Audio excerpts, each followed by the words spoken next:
Super 6 super 7 already చేసేసాము, already super hit అని అంటూ ఏ రకంగా ప్రజలను తన అబద్ధాలతో మోసాలతో ఏ రకంగా తాను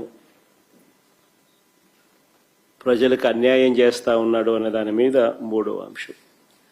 సో బై అండ్ లార్జ్ ఈ మూడు అంశాల మీద ఈరోజు మీ అందరి ద్వారా ప్రజలకు ఇటువైపున నాణ్యానికి ఇటువైపున ఉన్న స్టోరీని ఇటువైపున ఉన్న అంశాలను కూడా తెలియజేసే కార్యక్రమం చేస్తా ఉన్నాం. అసలు రాష్ట్రంలో ఇటీవల కొన్ని పరిణామాలు చూస్తూ ఉంటే రాష్ట్రంలో అసలు ప్రభుత్వం ఉందా అన్న సందేహాలు ఎవరికైనా కూడా కలుగుతాయి. కామన్ మ్యాన్ పరంగా ఆలోచన చేస్తే, సామాన్యుడి పరంగా ఆలోచన చేస్తే.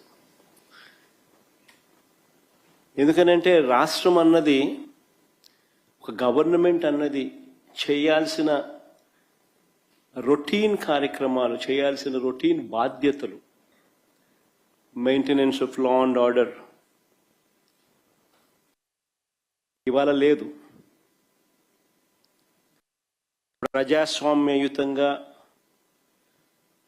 గొంతు విప్పే పరిస్థితి ఈరోజు లేదు.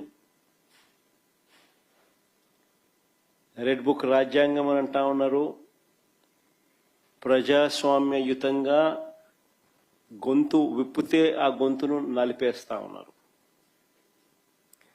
ప్రజలకు అభివృద్ధి లేదు, ప్రజలకు సంక్షేమం లేదు.